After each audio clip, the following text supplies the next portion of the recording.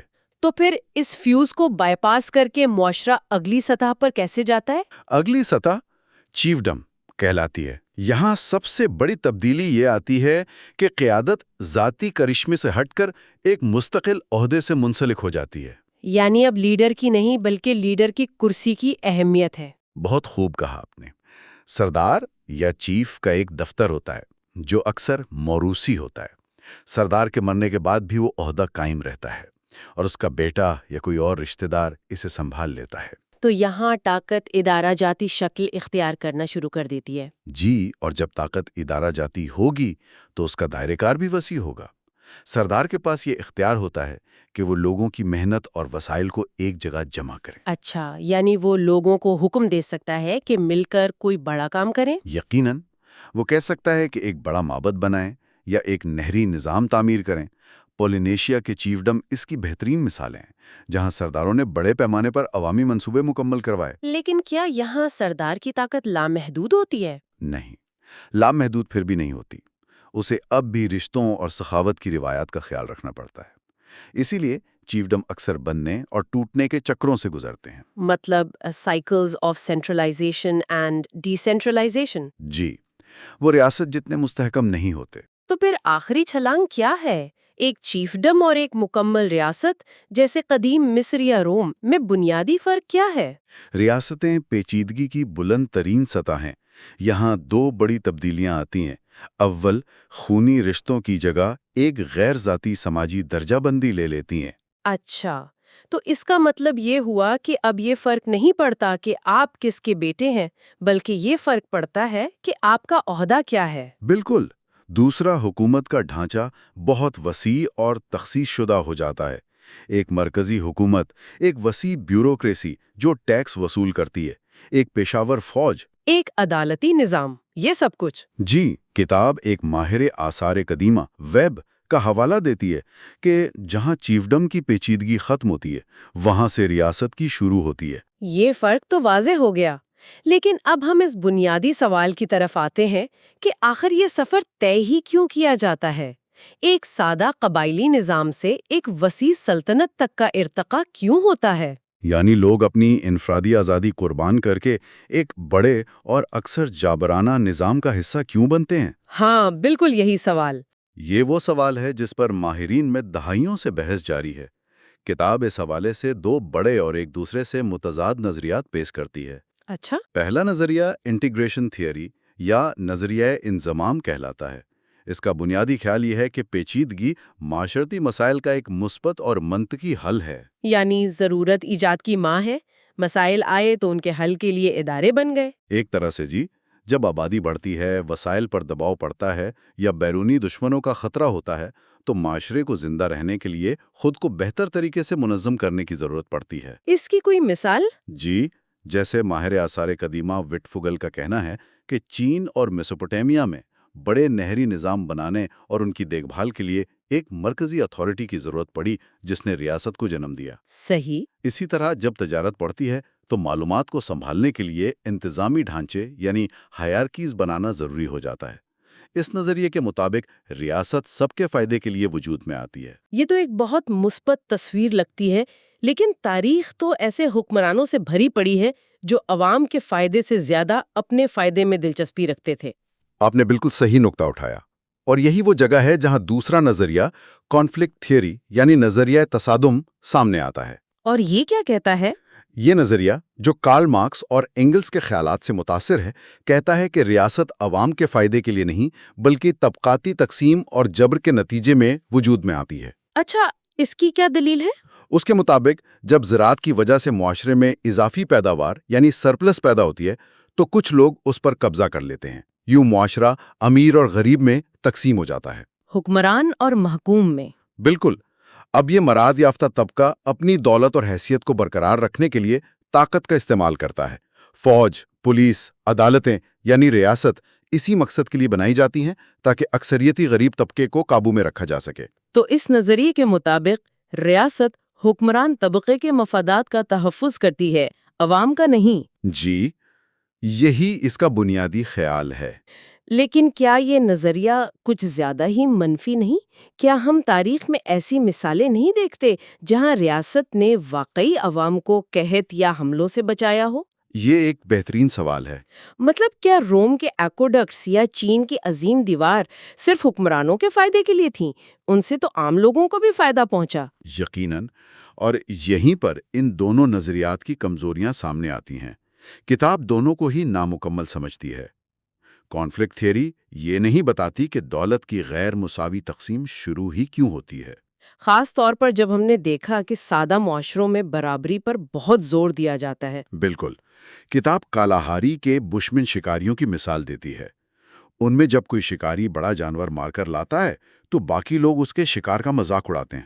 مذاق اڑاتے ہیں؟ کیوں؟ کہتے ہیں کہ یہ تو بس ہڈیوں کا ڈھانچہ لے آئے ہو، تاکہ شکاری کے دل میں غرور نہ آ جائے۔ وہ کسی کو بھی بڑا آدمی بننے سے روکنے کی ہر ممکن کوشش کرتے ہیں۔ تو سوال یہ ہے کہ ایسے معاشرے میں عدم مساوات کیسے جڑ پکڑے گی؟ بہت دلچسپ۔ اور انٹیگریشن تھیوری جو ریاست کو سب کا خیرخواہ بتاتی ہے، اس میں کیا خامی ہے؟ وہ نظریہ جبر، استحصال اور طاقت کے غلط استعمال کی حقیقت کو مکمل طور پر نظر انداز کرتا ہے۔ تاریخ گواہ ہے کہ حکومتیں ہمیشہ عوام کے بہترین مفاد میں کام نہیں کرتی۔ تو حقیقت کہیں درمیان میں ہے؟ جی، حقیقت یہ ہے کہ زیادہ تر ریاستیں ان دونوں نظریات کا مرکب ہوتی ہیں۔ وہ کچھ مسائل حل کرتی بھی ہیں، لیکن ساتھ ہی حکمران طبقے کے مفادات کو بھی تحفظ دیتی ہیں۔ یہ سب سننے میں تو بہت اچھا لگتا ہے کہ معاشرے مسائل حل کرنے کے لیے زیادہ منظم ہو جاتے ہیں۔ لیکن میرے ذہن میں ایک سوال آ رہا ہے، یہ سب مفت میں تو نہیں ہوتا ہوگا نا؟ بالکل نہیں۔ اتنی بڑی فوج، اتنے سارے سرکاری اہلکار یا عظیم یادگاریں، ان سب کا خرچ کون اٹھاتا ہے؟ اس پیچیدگی کی اصل قیمت کیا ہے؟ اور اب آپ کتاب کے مرکزی خیال پر پہنچ گئی ہیں۔ ٹینٹر کا سب سے بڑا کارنامہ یہی ہے کہ اس نے زوال کو پیچیدگی کی قیمت کے نقطہ نظر سے دیکھا ہے۔ پیچیدگی مفت میں نہیں آتی۔ اس کی بہت بھاری قیمت چکانی پڑتی ہے۔ جی، اور یہ قیمت وقت کے ساتھ بڑھتی جاتی ہے۔ یہ قیمت کن شکلوں میں ادا کی جاتی ہے؟ کتاب اس کے کئی پہلو بتاتی ہے۔ سب سے پہلی اور بنیادی قیمت ہے توانائی اور وسائل کی صورت میں۔ ایک بڑی بیوروکریسی کو چلانے، ایک بڑی فوج کو تنخواہیں دینے اور انفراسٹرکچر کو برقرار رکھنے پر بے تحاشا وسائل خرچ ہوتے ہیں۔ اور یہ سارا بوجھ ٹیکسوں کی صورت میں عام آدمی پر پڑتا ہے؟ کسانوں اور کاریگروں پر۔ جیسے جیسے ریاست پیچیدہ ہوتی ہے، یہ اخراجات بڑھتے چلے جاتے ہیں۔ یہ تو کسی بھی بڑی کارپوریشن جیسا لگتا ہے۔ شروع میں سب مل کر کام کرتے ہیں، پھر ایچ آر، فائنانس اور مینیجرز کی ایک پوری فوج آ جاتی ہے۔ ہاں، اور جلد ہی کمپنی اپنے اصل کام سے زیادہ اپنی اندرونی میٹنگز اور رپورٹس پر توانائی خرچ کر رہی ہوتی ہے۔ یہ ایک بہترین جدید مثال ہے۔ ٹینٹر بنیادی طور پر یہی کہہ رہے ہیں کہ قدیم سلطنتیں بھی اسی بیوروکریٹک بوجھ کی دیوار سے ٹکراتی تھیں۔ اچھا، اور کوئی قیمت؟ دوسری قیمت ہے لیجیٹیمیسی، یعنی جواز کو قائم رکھنے کا خرچ۔ حکومت کو عوام کی نظر میں اپنا جواز قائم رکھنے کے لیے مسلسل کچھ نہ کچھ کرنا پڑتا ہے۔ یعنی صرف نظریات اور علامات کافی نہیں؟ نہیں، عوام کو ٹھوس فوائد پہنچانے پڑتے ہیں، جیسے سیکیورٹی، انصاف اور معاشی استحکام۔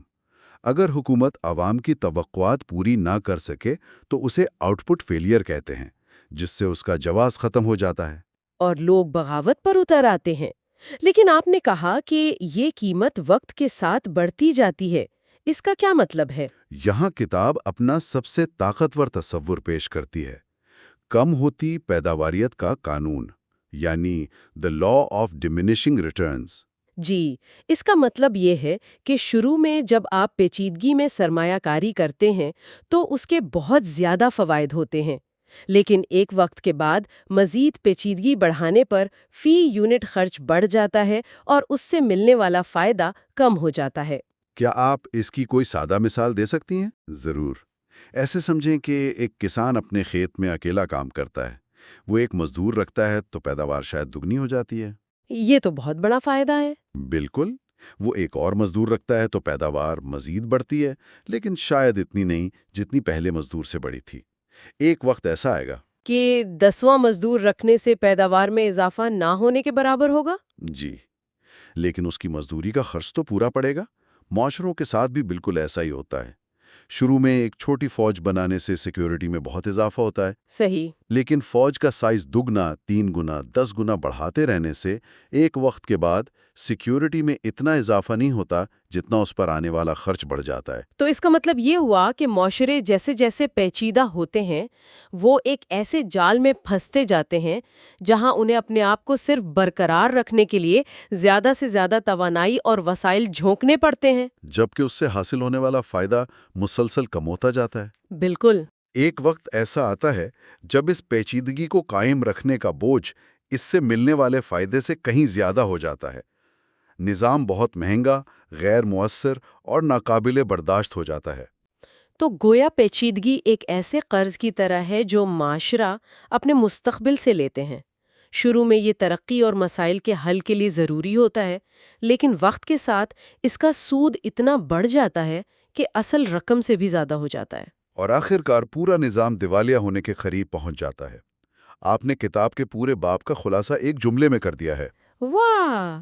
یہی ٹینٹر کا مرکزی نقطہ ہے۔ زوال، جیسا کہ ہم نے شروع میں کہا، پیچیدگی میں تیزی سے کمی کا نام ہے، اور یہ کمی اس وقت واقع ہوتی ہے جب عام لوگوں کو یہ محسوس ہونے لگے کہ اس پیچیدہ نظام کا حصہ بنے رہنے سے انہیں فائدے کے بجائے نقصان ہو رہا ہے۔ جب ٹیکس کا بوجھ ناقابل برداشت ہو اور بدلے میں ملنے والی سیکیورٹی یا سہولیات نہ ہونے کے برابر ہوں، تو لوگ اس نظام سے الگ ہونا شروع ہو جاتے ہیں۔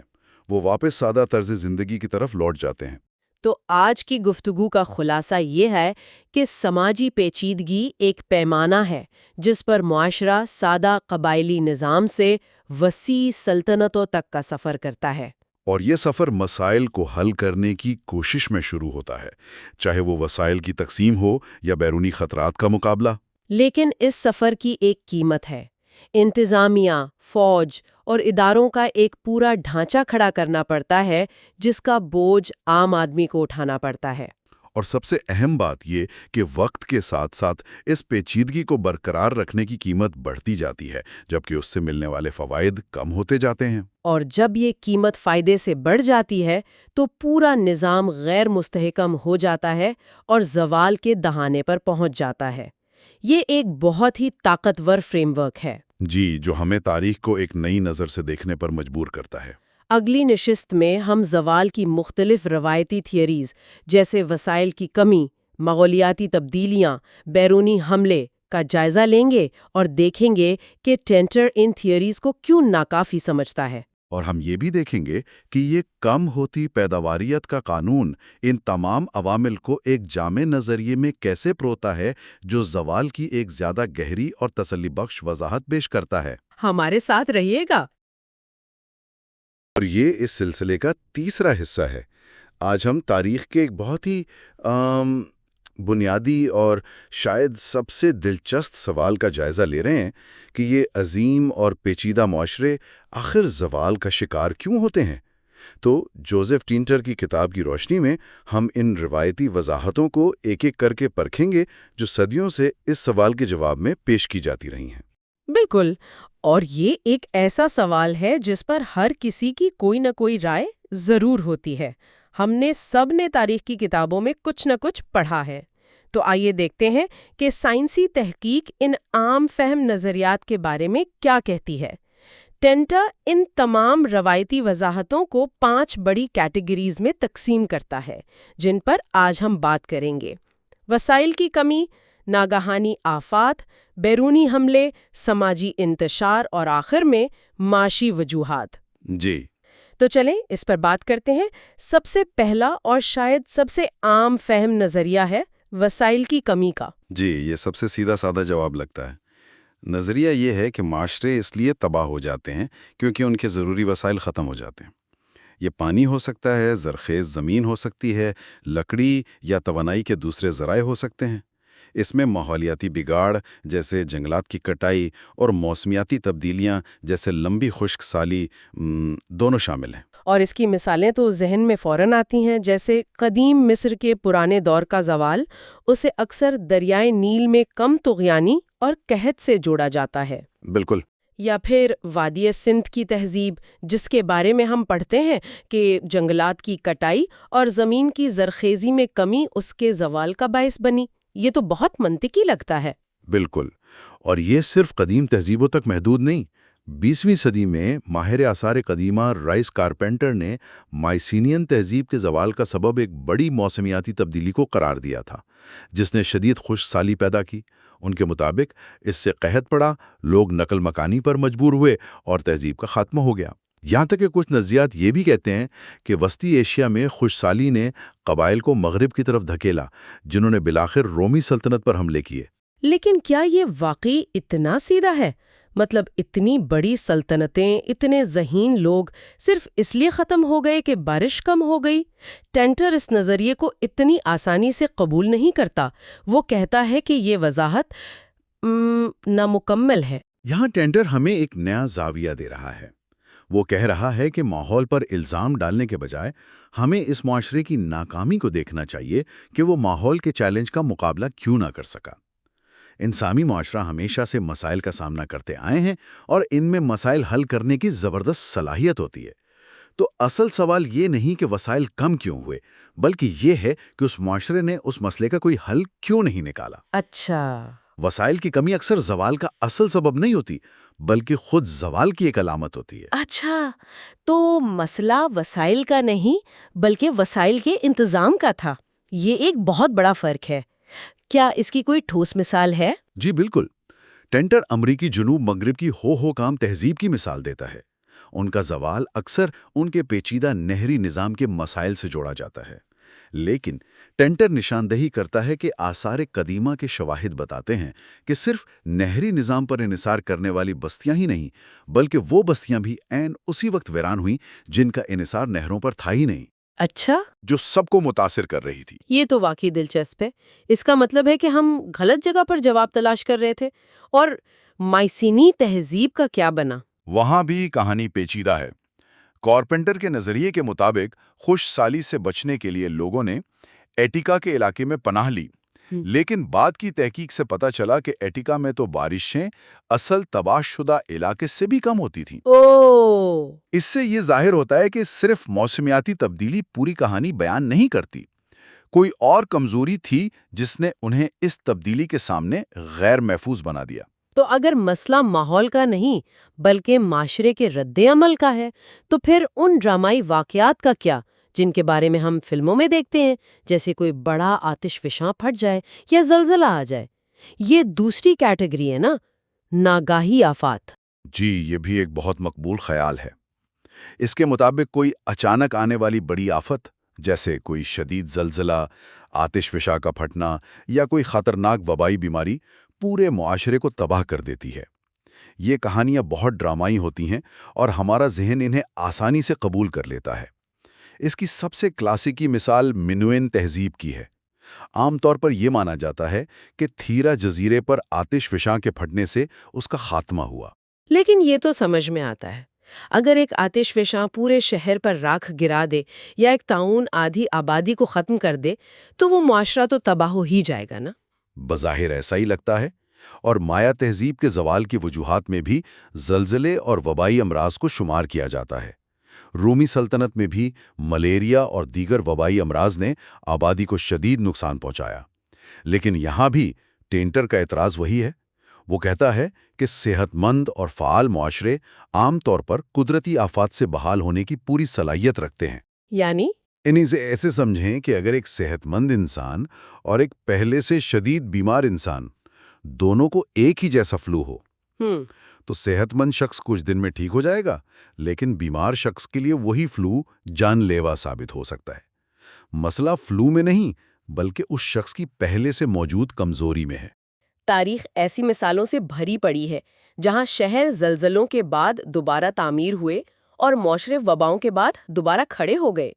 تو اصل سوال یہ نہیں کہ آفت آئی، بلکہ یہ ہے کہ معاشرہ اس سے سنبھل کیوں نہ سکا۔ اچھا، تو آفت صرف ایک آخری ضرب تھی، اصل عمارت تو پہلے ہی اندر سے کھوکھلی ہو چکی تھی۔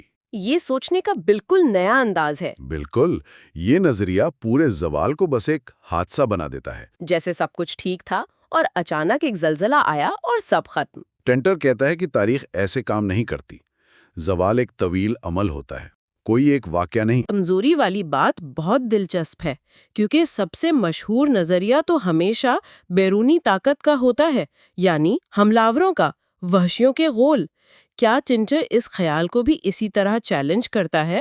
جی، اور یہ ہماری تیسری کیٹیگری ہے، بیرونی حملے۔ اس کی مثالیں تو تاریخ کی کتابوں کا ایک لازمی جزو ہیں۔ مغربی رومی سلطنت کا جرمن قبائل کے ہاتھوں زوال، میسوپوٹیمیا میں عقد سلطنت کا گوتیوں کے ہاتھوں خاتمہ، خطی سلطنت پر سمندری لوگوں کے حملے، یہ سب اسی نظریے کی مثالیں ہیں۔ ایک منٹ، یہ بات ہضم نہیں ہو رہی۔ ایک بڑی منظم سلطنت جس کے پاس پیشہ ور فوج ہو، قلعے ہوں، بہتر ٹیکنالوجی ہو، وہ چند قبائلیوں سے کیسے ہار سکتی ہے؟ یہ حملہ آور تو اکثر سلطنت کی سرحدوں پر صدیوں سے موجود ہوتے ہیں، تو پھر اچانک ایسا کیا ہوتا ہے کہ وہ کامیاب ہو جاتے ہیں؟ آپ نے بالکل وہی سوال پوچھا ہے جو ٹینٹر پوچھتا ہے۔ یہ نظریہ اس بات کی وضاحت تو کر دیتا ہے کہ مفتوح معاشرہ کیوں تباہ ہوا، لیکن یہ نہیں بتاتا کہ حملہ آور آخر کامیاب کیوں ہوئے۔ اس کا جواب یہ ہے کہ حملہ اکثر اندرونی کمزوری کا نتیجہ ہوتا ہے، سبب نہیں۔ حملہ آور صرف اس موقع سے فائدہ اٹھاتے ہیں جو معاشرے کی اندرونی کمزوری کی وجہ سے پیدا ہوتا ہے۔ اچھا، وہ دیکھتے ہیں کہ مرکزی طاقت کمزور ہو رہی ہے، فوج کو تنخواہیں نہیں مل رہی یا مقامی گورنر بغاوت کر رہے ہیں، اور وہ اس خلا کو پر کرنے کے لیے آگے بڑھ جاتے ہیں۔ تو حملہ آور گدھوں کی طرح ہیں جو ایک مرتے ہوئے جانور کا انتظار کر رہے ہوتے ہیں۔ وہ موت کی وجہ نہیں بلکہ اس کا نتیجہ ہوتے ہیں۔ بالکل صحیح تشبیہ ہے، اور اس کی سب سے بہترین مثال مائسینی یونان کے زوال کی ہے۔ ایک زمانے میں ڈورین حملہ آوروں کا مفروضہ بہت مقبول تھا، لیکن ٹینٹر بتاتا ہے کہ آثار قدیمہ کی جدید تحقیق سے ان حملہ آوروں کی موجودگی کے ٹھوس شواہد تقریباً نہ ہونے کے برابر ملے ہیں۔ باقی جی، یعنی وہاں کوئی بڑا حملہ ہوا ہی نہیں تھا۔ اس سے یہ ظاہر ہوتا ہے کہ مائسینی تہذیب کے زوال کی وجوہات زیادہ تر اندرونی تھیں۔ واہ، تو اب تک ہم نے 3 بڑے نظریات کو دیکھا: وسائل، آفات اور حملے، اور تینوں میں ایک ہی بات سامنے آئی کہ اصل وجہ کوئی اندرونی کمزوری ہے۔ تو پھر منطقی طور پر ہمیں معاشرے کے اندر جھانکنا پڑے گا، اور یہ ہمیں ہماری چوتھی کیٹیگری کی طرف لاتا ہے: سماجی انتشار۔ جی، یہ نظریات کا ایک بہت وسیع سموہ ہے۔ اس میں کئی مختلف خیالات شامل ہیں، جیسے طبقاتی کشمکش، حکمران طبقے کی نااہلی اور لالچ، معاشرے میں اخلاقی گراوٹ اور سماجی ہم آہنگی کا خاتمہ۔ آئیے پہلے طبقاتی کشمکش کو دیکھتے ہیں۔ نظریہ یہ ہے کہ حکمران طبقہ عوام کا اتنا استحصال کرتا ہے کہ وہ بغاوت کر دیتے ہیں یا ریاست کی حمایت چھوڑ دیتے ہیں، جس سے ریاست کمزور ہو جاتی ہے۔ اس کی کلاسیکی مثالیں مشہور مسلم مورخ ابن خلدون کے نظریات ہیں۔ جدید دور میں مایا تہذیب کے زوال کے لیے کسانوں کی بغاوت کا مفروضہ پیش کیا جاتا ہے، اور رومی سلطنت کے بارے میں مورخ راسٹوف کا یہ دلچسپ نظریہ تھا کہ تیسری صدی کا بحران دراصل دیہی فوج اور شہری امیر طبقے کے درمیان ایک طبقاتی جنگ تھی۔ لیکن استحصال تو تقریباً ہر پیچیدہ معاشرے کا حصہ رہا ہے، تو پھر یہ صرف کبھی کبھی ہی زوال کا باعث کیوں بنتا ہے؟ یہی ٹینٹر کا نقطہ ہے۔ وہ کہتا ہے کہ تاریخ میں کسانوں کی بغاوتیں بہت کم کامیاب ہوئی ہیں، اور ان کا مقصد پورے نظام کو تباہ کرنا نہیں بلکہ صرف ظالم حکمرانوں کو تبدیل کرنا ہوتا ہے۔ تو یہ نظریہ بھی مکمل وضاحت نہیں دیتا۔ اسی طرح یہ کہنا کہ حکمران لالچی یا نااہل تھے، یہ کوئی سائنسی وضاحت نہیں ہے، یہ ایک نفسیاتی تبصرہ ہے۔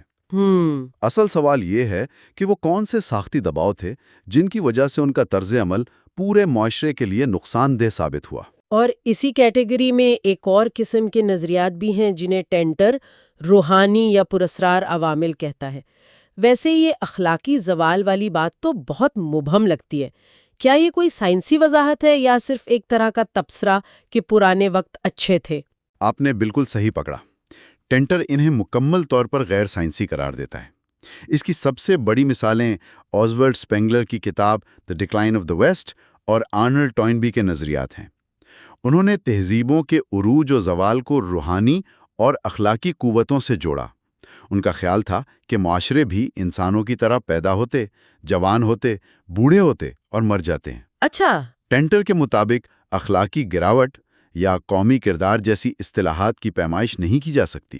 یہ ایک راز کی وضاحت دوسرے راز سے کرنے کے مترادف ہے۔ تو اگر نفسیاتی وضاحتیں کام نہیں کرتی تو پھر ہمیں ٹھوس چیزوں پر آنا پڑے گا، پیسہ، وسیلے، پیداوار۔ کیا معاشی نظریات اس معمے کو حل کرتے ہیں؟ یہ ہماری آخری کیٹیگری ہے۔ اسے کینٹر معاشی نظریات کو باقیوں کے مقابلے میں زیادہ بہتر سمجھتا ہے، اگرچہ آخر میں وہ انہیں بھی نامکمل ہی قرار دیتا ہے۔ یہاں بنیادی خیال یہ ہے کہ وقت کے ساتھ ساتھ ایک پیچیدہ معاشرے کو چلانے کے اخراجات یعنی کاسٹس بڑھتے جاتے ہیں، جبکہ اس سے حاصل ہونے والے فوائد بینیفٹس کم ہونے لگتے ہیں۔ اسے کسی مثال سے سمجھا سکتے ہیں؟ سلطنت عثمانیہ کی مثال بہترین ہے۔ جب تک سلطنت پھیل رہی تھی، فتوحات سے حاصل ہونے والا مال غنیمت اور نئے علاقے اس کے بہت بڑے انتظامی اور فوجی ڈھانچے کو چلا رہے تھے۔ لیکن جب پھیلاؤ رک گیا تو ایک بہت بڑی فوج اور بیوروکریسی کو چلانے کے اخراجات ایک جامد زرعی معیشت پر ناقابل برداشت بوجھ بن گئے۔ اخراجات بڑھ گئے، فوائد کم ہو گئے اور سلطنت زوال پذیر ہونا شروع ہو گئی۔ اسے ایک بڑی کارپوریشن کی طرح سمجھا جا سکتا ہے۔ شروع میں ہر نیا ڈپارٹمنٹ اور ہر نیا مینیجر کمپنی کو آگے بڑھاتا ہے، لیکن ایک وقت آتا ہے جب بیوروکریسی اتنی بڑھ جاتی ہے کہ کمپنی اپنے ہی وزن تلے دبنے لگتی ہے۔ ہر نیا اصول فائدے سے زیادہ کام میں رکاوٹ ڈالتا ہے۔ کیا خوبصورت انالوجی دی ہے آپ نے۔ سلطنتوں کے ساتھ بھی بالکل ایسا ہی ہوتا ہے۔ چینی شاہی خاندانوں کے چکر بھی اسی کی ایک مثال ہے۔ ایک نیا شاہی خاندان آتا ہے تو پیداوار بڑھاتا ہے اور اخراجات کم کرتا ہے۔ وقت کے ساتھ ساتھ انتظامیہ پھیلتی ہے، ٹیکس بڑھتے ہیں اور پیداوار کم ہوتی ہے، یعنی لاگت زیادہ اور فوائد کم، اور خاندان زوال کا شکار ہو جاتا ہے۔ تو یہ نظریات باقیوں سے بہتر کیوں ہیں؟ یہ اس لیے بہتر ہیں کیونکہ یہ معاشرے کی ساختی خصوصیات کی نشاندہی کرتے ہیں۔ یہ قابل پیمائش عوامل جیسے لاگت، پیداوار اور ٹیکس کا تجزیہ کرتے ہیں اور وجہ اور نتیجے کے درمیان ایک منطقی تعلق قائم کرتے ہیں۔ یہ اخلاقی گراوٹ جیسی مبہم باتوں سے گریز کرتے ہیں۔ لیکن پھر بھی یہ نامکمل کیوں ہے؟ یہ نامکمل اس لیے ہیں کہ یہ نظریات اکثر کسی ایک مخصوص کیس کی تو اچھی وضاحت کر دیتے ہیں، لیکن کوئی ایسا عمومی اصول فراہم نہیں کرتے جو تمام معاشروں کے زوال کی وضاحت کر سکے۔ سلطنت عثمانیہ کا نظریہ رومی سلطنت پر پوری طرح لاگو نہیں ہوتا، اور مایا تہذیب کا نظریہ میسوپوٹیمیا پر۔ یہ اکثر بتا دیتے ہیں کہ حکمرانوں نے وسائل کا غلط انتظام کیا، لیکن یہ نہیں بتاتے کہ وہ ایسے فیصلے کرنے پر مجبور کیوں ہوئے۔ وہ کون سا بنیادی اصول تھا جو انہیں اس راستے پر لے گیا؟ تو آج ہم نے اس معمے کی کئی پرتیں اتاریں۔ ہم نے ماحول، آفات، حملہ آوروں، یہاں تک کہ معاشرے کی اندرونی سیاست اور اخلاقیات کو بھی دیکھا، اور ہر بار ہم ایک ہی نتیجے پر پہنچے کہ یہ سب کہانیاں یا تو نامکمل ہیں یا پھر بیماری کی علامات ہیں، خود بیماری نہیں۔ بالکل۔ ایک بیرونی حملہ، ایک قحط یا ایک کسان بغاوت زوال کا حتمی واقعہ تو ہو سکتا ہے، لیکن اصل سوال وہی ہے، معاشرہ اتنا کمزور کیوں ہوا کہ وہ اس واقعے کو برداشت نہ کر سکا؟ ٹینٹر کا استدلال ہے کہ ہمیں ایک ایسے بنیادی عمومی اصول کی ضرورت ہے جو اس اندرونی کمزوری کی وضاحت کر سکیں، نہ کہ صرف اس کے ہزاروں مختلف ظاہری اسباب کی۔ اور یہی وہ نقطہ ہے جہاں سے ہم اگلی بار اپنی بات شروع کریں گے۔ آج ہم نے ان تمام نظریات کا جائزہ لے کر ایک طرح سے زمین ہموار کر لی ہے جو پوری طرح کام نہیں کرتے۔ اگلی نشست میں ہم آخر کار جوزف ٹینٹر کے اپنے بنیادی نظریے کو کھولیں گے جو ان تمام مثالوں کو ایک ہی لڑی میں پروتا ہے، پیچیدگی پر کم ہوتے ہوئے اضافی فوائد کا قانون۔ اور یقین مانیے یہاں سے یہ بحث واقعی ایک نئے اور دلچسپ موڑ پر پہنچ جائے گی۔ یہ چوتھا حصہ ہے۔ پچھلے 3 حصوں میں ہم نے یہ سمجھنے کی کوشش کی ہے کہ عظیم تہذیبیں جو اتنی طاقتور اور مستحکم نظر آتی ہیں آخر زوال کا شکار کیسے ہو جاتی ہیں۔ اور اب تک ہم نے دیکھا کہ یہ کوئی ایک وجہ نہیں ہوتی، یہ ایک پیچیدہ عمل ہے۔ آج ہم اس عمل کے بالکل دل میں موجود ایک بنیادی معاشی اصول پر بات کریں گے جو شاید سب سے اہم کڑی ہے۔ اچھا، ماہرین اسے ایک بہت ہی تکنیکی نام دیتے ہیں، معاشرتی و سیاسی پیچیدگی کی اضافی پیداواریت، یعنی marginal productivity of socio political complexity. یہ سننے میں ہی کافی بھاری بھرکم اور پیچیدہ لگ رہا ہے۔ مجھے لگتا ہے کہ اس گہری کھوج کا مقصد ہی یہی ہے کہ ہم اس مشکل سے تصور کو آسان بنا کر سمجھیں۔ تو کیا ہم اسے بالکل شروع سے قدم بقدم کھول سکتے ہیں؟ بالکل، ہمارا مقصد یہی ہے۔ یہ نام جتنا تکنیکی ہے، اس کے پیچھے کا خیال اتنا ہی سادہ اور روزمرہ کی زندگی سے تعلق رکھتا ہے۔ ٹھیک ہے۔ ہم آج یہی دیکھیں گے کہ کس طرح ایک معاشرے کی ترقی اور مسائل حل کرنے کی صلاحیت ہی آخرکار اس کے زوال کا راستہ ہموار کرتی ہے۔ یہ تو ایک بہت ہی متضاد سی بات لگ رہی ہے کہ ترقی ہی زوال کا سبب بنتی ہے نا؟ یہ ایک ایسا نقطۂ نظر ہے جو ہمیں تاریخ کو ایک مختلف زاویے سے دیکھنے پر مجبور کرتا ہے، جہاں معاشرے ایک زندہ وجود کی طرح نظر آتے ہیں جو اپنی بقا کے لیے مسلسل سرمایہ کاری کرتے ہیں۔ ٹھیک ہے، تو آئیے اس سرمایہ کاری اور اس کے نتیجے کو سمجھتے ہیں۔ آپ نے کہا کہ اس کے پیچھے ایک سادہ سا خیال ہے، وہ خیال کیا ہے؟ وہ خیال ہے گھٹتی ہوئی اضافی پیداوار کا قانون، یا جسے انگریزی میں the law of diminishing marginal returns کہتے ہیں۔ Diminishing marginal returns. صحیح۔ اسے سمجھنے کے لیے ہم تاریخ کی بڑی سلطنتوں کو ایک لمحے کے لیے بھول جاتے ہیں۔ چلیں ایک چھوٹے سے کسان اور اس کے کھیت کا تصور کرتے ہیں۔ ایک کسان اور اس کا کھیت۔ ٹھیک ہے، یہ سمجھنا آسان ہے۔ فرض کریں اس کسان کے پاس 1 ایکڑ زمین ہے۔ وہ سالوں سے روایتی طریقے سے کھیتی باڑی کر رہا ہے۔ ایک دن اسے کوئی کھاد کے بارے میں بتاتا ہے۔ وہ پہلی بار اپنے کھیت میں کھاد کا ایک تھیلا استعمال کرتا ہے۔ آپ کے خیال میں نتیجہ کیا ہوگا؟ فصل میں زبردست اضافہ ہوگا، شاید پیداوار دگنی ہو جائے، ایک دم واضح فرق نظر آئے گا۔ بالکل، ایک شاندار واضح اضافہ۔ اس نے 1 یونٹ کی سرمایہ کاری کی، یعنی ایک تھیلا، اور اسے بہت بڑا فائدہ ملا۔ معاشیات کی زبان میں یہ ہے ہائی مارجنل ریٹرن، زیادہ اضافی فائدہ۔ صحیح۔ اب وہ کسان بہت خوش ہوتا ہے اور سوچتا ہے کہ اگر ایک تھیلے سے اتنا فائدہ ہوا ہے تو 2 سے اور بھی زیادہ ہوگا۔ وہ اگلی فصل میں 2 تھیلے ڈالتا ہے۔ تو پیداوار پھر سے دگنی ہو جائے گی یا اس سے بھی زیادہ؟ نہیں، اور یہی اس قانون کا اصل نقطہ ہے۔ فصل اب بھی بہتر ہوگی یقیناً، لیکن جو اضافہ اب ہوگا وہ پہلے جتنا شاندار نہیں ہوگا۔ اچھا۔ شاید پیداوار میں 25 یا 30% اضافہ ہو، فائدہ تو ہوا لیکن پہلے سے کم۔ اب وہ تیسرا، چوتھا، 5واں تھیلا ڈالتا رہتا ہے، ہر بار اضافے کی شرح کم ہوتی جاتی ہے۔ سمجھ گیا۔ اور ایک وقت ایسا آئے گا کہ 10واں تھیلا ڈالنے پر شاید فصل کو کوئی فائدہ ہی نہ ہو، یا الٹا زمین کی کیمیائی ساخت خراب ہونے سے نقصان شروع ہو جائے۔ یہ تو بہت دلچسپ ہے، یعنی ہر اگلا قدم، ہر اگلی سرمایہ کاری پچھلے قدم کے مقابلے میں کم فائدہ دیتی ہے۔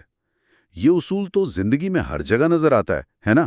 چاہے وہ پڑھائی ہو، ورزش ہو، یا کوئی کاروبار شروع کرنا ہو۔ شروع میں ترقی تیز ہوتی ہے، پھر آہستہ ہو جاتی ہے۔ آپ نے بالکل صحیح سمجھا۔ یہی جوزف ٹینٹر کے نظریے کی بنیاد ہے۔ وہ کہتے ہیں کہ معاشرے بھی بالکل اسی اصول پر کام کرتے ہیں۔ اچھا، وہ کیسے؟ دیکھیں، معاشرے مسائل کو حل کرنے کے لیے پیچیدگی میں سرمایہ کاری کرتے ہیں۔ یہ مسائل کچھ بھی ہو سکتے ہیں: آبادی کا دباؤ، وسائل کی کمی، یا بیرونی دشمنوں کا خطرہ۔ اور اس کے جواب میں وہ کیا کرتے ہیں؟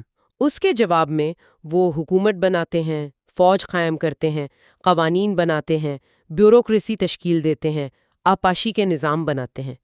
یہ سب پیچیدگی کی مختلف شکلیں ہیں۔ یعنی نظام کو زیادہ منظم اور بڑا بناتے ہیں۔ بالکل، اور شروع میں ان چیزوں پر کی گئی سرمایہ کاری کا فائدہ بہت زیادہ ہوتا ہے، لیکن وقت کے ساتھ ساتھ اسی پیچیدگی کو برقرار رکھنے کی قیمت بڑھتی جاتی ہے اور اس سے ملنے والا اضافی فائدہ کم ہوتا چلا جاتا ہے۔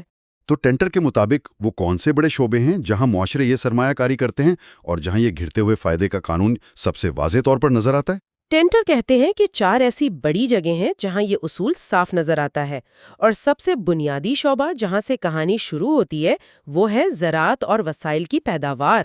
یعنی وہ چیزیں جو کسی بھی معاشرے کی بقا کے لیے بالکل ضروری ہیں: خوراک، پانی، توانائی۔ جی ہاں، اب ذرا تصور کریں، ابتدائی انسانی معاشرے زراعت کے سب سے آسان طریقے استعمال کرتے تھے، جیسے جنگل کا ایک ٹکڑا صاف کیا، درختوں کو جلایا، راکھ کو کھاد کے طور پر استعمال کیا۔ اچھا، چند سال فصل لگائی اور جب زمین کی زرخیزی کم ہوئی تو اسے ویسے ہی چھوڑ کر نئی جگہ چلے گئے۔ اسے فارسٹ فیلو یا سلیش اینڈ برن کہتے ہیں۔ یہ طریقہ تو تبھی تک کارآمد ہے جب آپ کے پاس لامحدود زمین ہو اور آبادی بہت کم ہو۔ جیسے ہی لوگ بڑھنے لگتے ہیں اور گاؤں شہروں میں بدلنے لگتے ہیں، آپ کو ایک ہی جگہ ٹکنا پڑے گا۔ تو پھر کیا ہوتا ہے؟ آپ نے بالکل صحیح نقطہ پکڑا۔ آبادی کے دباؤ میں معاشروں کو مجبوراً زیادہ پیداوار حاصل کرنے کے لیے زیادہ محنت والے طریقوں پر منتقل ہونا پڑتا ہے۔ جیسے کہ انہیں مستقل کھیت بنانے پڑتے ہیں، پھر ان کھیتوں کو سال بسال قابل کاشت رکھنے کے لیے ہل چلانا پڑتا ہے، جانور پالنے پڑتے ہیں۔ پھر مزید آبادی بڑھتی ہے تو آبپاشی کے نظام جیسے نہریں اور کنویں کھودنے پڑتے ہیں۔ پہاڑی علاقوں میں پتھر کاٹ کر چھتدار کھیت یعنی ٹیریسز بنانے پڑتے ہیں۔ اور ان سب کاموں میں محنت اور وسائل تو بہت زیادہ لگتے ہوں گے۔ بہت زیادہ۔ اور یہاں دلچسپ بات یہ ہے، ہر قدم پر فی ایکڑ پیداوار تو بڑھ رہی ہے، آپ اسی زمین کے ٹکڑے سے زیادہ اناج حاصل کر رہے ہیں۔ صحیح۔ لیکن فی گھنٹہ محنت کے بدلے ملنے والی پیداوار مسلسل کم ہو رہی ہے۔ اچھا، یہ نقطہ بہت اہم ہے۔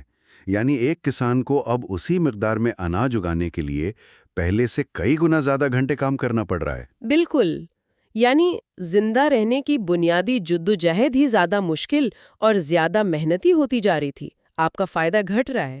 تو یہ اصول توانائی اور معدنیات پر کیسے لاگو ہوتا ہے؟ بالکل اسی طرح انسان ہمیشہ پہلے وہ وسائل استعمال کرتا ہے جو سب سے آسانی سے دستیاب ہوں، جیسے سطح کے قریب پڑا ہوا کوئلہ یا ایسا تیل جو خود زمین سے ابل رہا ہو۔ یعنی سب سے آسان پھل پہلے توڑا جاتا ہے۔ درست۔ جب یہ آسان ذخائر ختم ہو جاتے ہیں تو اسے گہرائی میں سرنگیں کھودنی پڑتی ہیں یا سمندر کی تہہ میں ڈرلنگ کرنی پڑتی ہے۔ آپ حاصل وہی چیز کر رہے ہیں، کوئلہ یا تیل، لیکن اسے نکالنے کی لاگت، ٹیکنالوجی اور محنت کئی گنا بڑھ چکی ہوتی ہے۔ یعنی خوراک اور توانائی حاصل کرنے کی محنت تو بڑھتی جا رہی ہے، لیکن معاشرے کو چلانے کے لیے صرف یہی چیزیں تو نہیں چاہیے۔ خیالات کو منظم کرنے، علم کو آگے بڑھانے کے لیے بھی تو ایک نظام درکار ہوتا ہوگا۔ کیا یہ اصول وہاں بھی لاگو ہوتا ہے؟ یہ ایک بہترین سوال ہے اور یہ ہمیں دوسرے بڑے شعبے کی طرف لے جاتا ہے، معلومات کا انتظام، یعنی انفارمیشن پروسیسنگ۔ اس میں کیا شامل ہے؟ تعلیم، تحقیق؟ جی، اس میں تعلیم، تحقیق اور ترقی R&D جیسی چیزیں شامل ہیں۔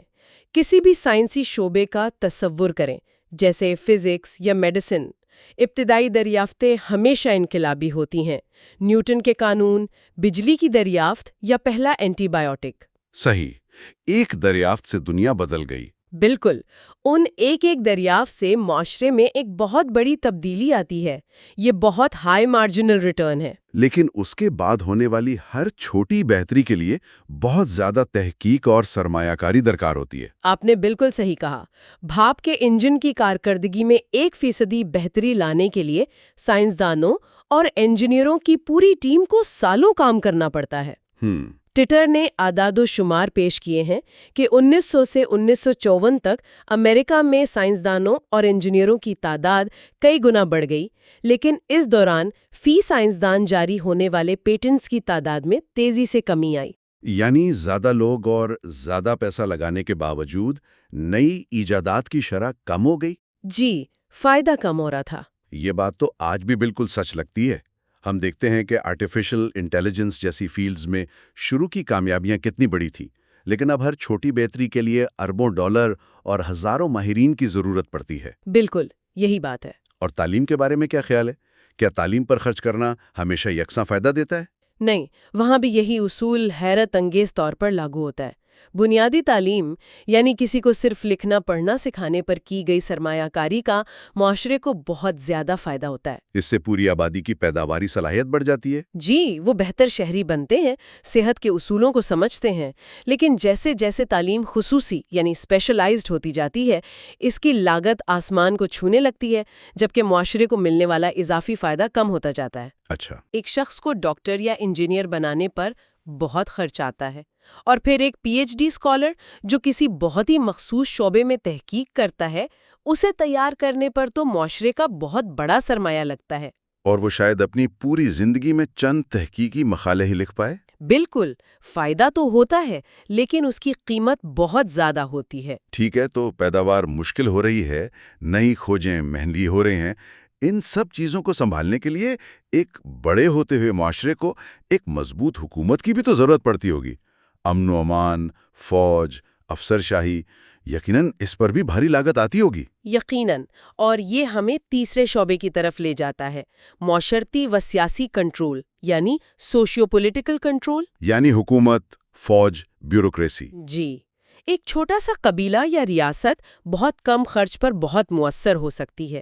ایک سردار اور چند سپاہی مل کر ایک محدود علاقے میں امن و امان قائم رکھ سکتے ہیں، لیکن جیسے جیسے سلطنت پھیلتی ہے اسے کنٹرول کرنا مشکل اور مہنگا ہو جاتا ہے۔ بالکل، اسے کنٹرول کرنے کے لیے ایک بہت بڑا اور پیچیدہ بیوروکریسی کا ڈھانچہ اور ایک بہت بڑی پیشہ ور فوج درکار ہوتی ہے۔ یہ تو ایک بہت بڑا دعویٰ ہے کہ سلطنتیں اپنے ہی وزن تلے دب جاتی ہیں۔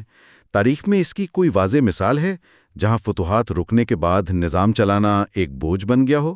اس کی سب سے بہترین اور کلاسیکی مثال رومی سلطنت ہے۔ میں یہی سوچ رہا تھا۔ جب رومی سلطنت پھیل رہی تھی تو انہیں ہر فتح سے بے پناہ دولت ملتی تھی، لوٹ مار کا مال، غلام اور نئے صوبوں سے حاصل ہونے والا ٹیکس۔ یعنی سرمایہ کاری پر بہت زیادہ فائدہ تھا۔ بہت زیادہ۔ فوج بھیجنے کی لاگت آتی تھی لیکن واپسی میں اس سے کہیں زیادہ مل جاتا تھا۔ لیکن جب فتوحات کا سلسلہ دوسری صدی عیسوی میں رک گیا تو آمدنی کا یہ بڑا ذریعہ بند ہو گیا۔ اچھا۔ اب ان وسیع علاقوں کا انتظام چلانا اور ہزاروں میل لمبی سرحدوں کا دفاع کرنا ایک مستقل اور بڑھتا ہوا خرچ بن گیا۔ تو اب فائدہ آنا بند ہو گیا اور صرف خرچ باقی رہ گیا جو وقت کے ساتھ بڑھتا ہی جا رہا تھا۔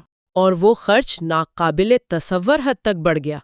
سرحدوں پر موجود لاکھوں فوجیوں کی تنخواہیں، دور دراز صوبوں تک سڑکوں کی مرمت، ہر صوبے میں گورنروں اور ان کے پورے عملے کے اخراجات۔ یہ تو ایک بہت بڑا انتظامی ڈھانچہ ہے۔ بہت بڑا۔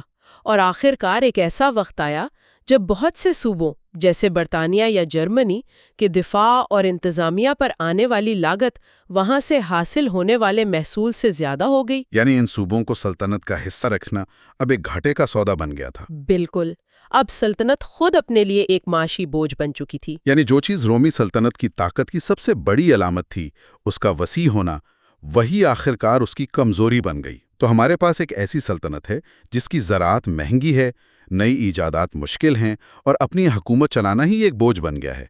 اس سب کا اثر پوری معیشت پر کیسے پڑتا ہوگا؟ یہی ہمارا چوتھا اور آخری شعبہ ہے، مجموعی معاشی پیداوار۔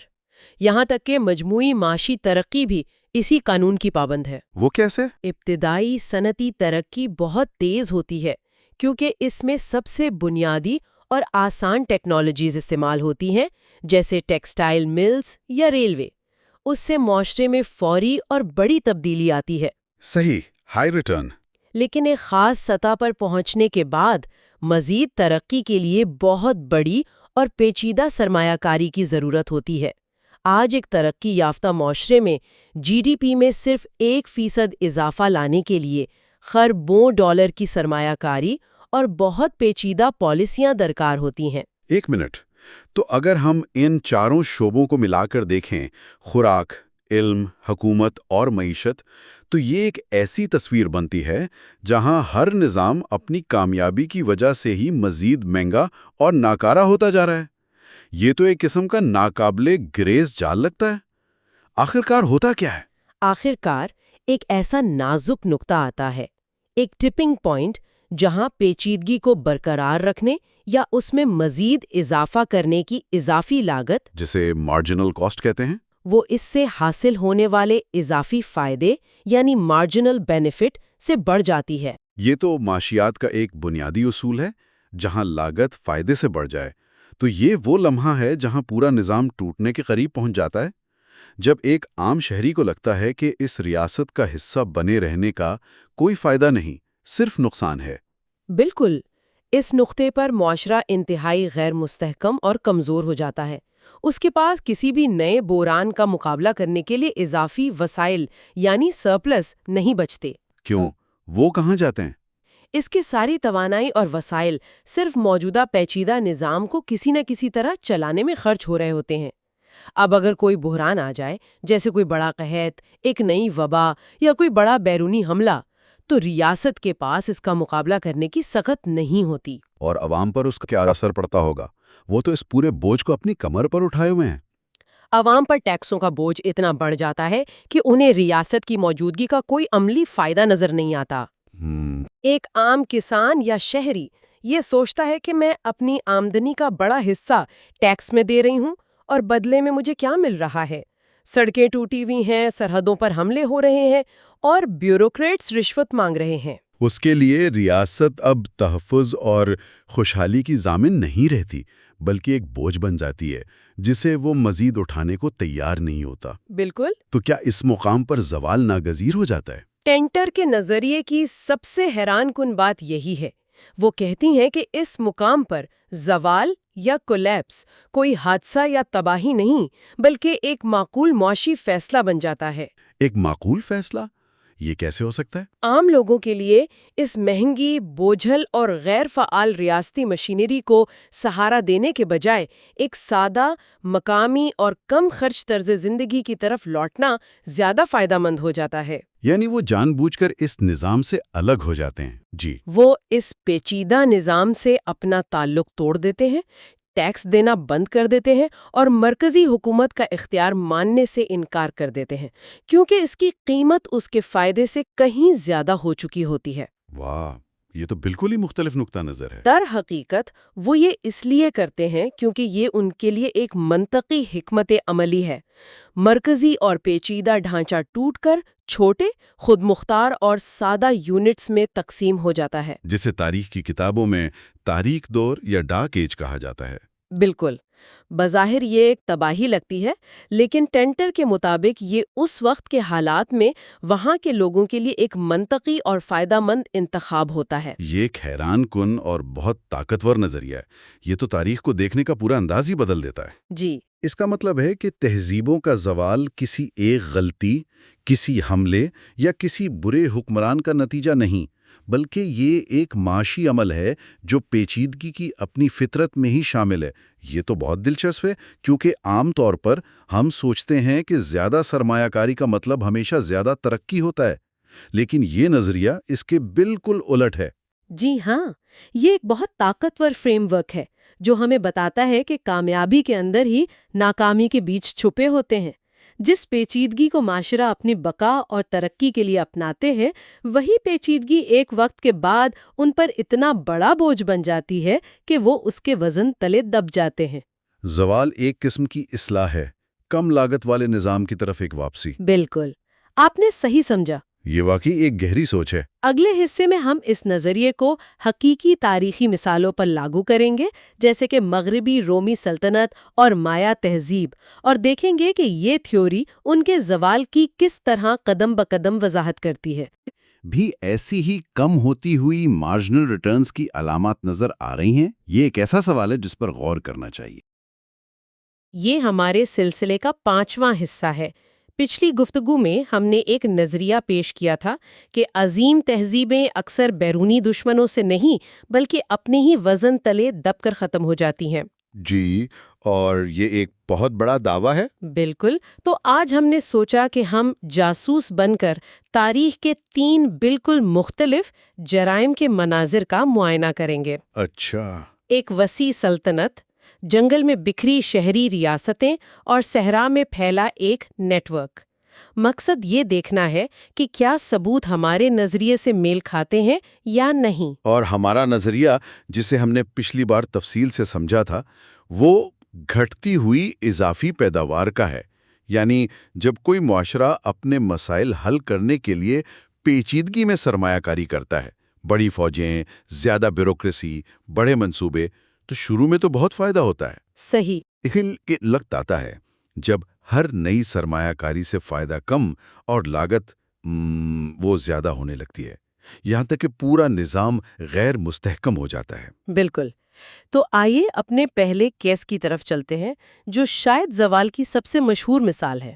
مغربی رومی سلطنت۔ جی، جب ہم روم کے زوال کا سوچتے ہیں تو ہمارے ذہن میں وحشی حملہ آوروں اور جلتے ہوئے شہروں کی تصویر آتی ہے، لیکن کیا کہانی واقعی اتنی سادہ ہے؟ دیکھیے، شروع میں تو روم کی کہانی بے مثال کامیابی کی کہانی ہے۔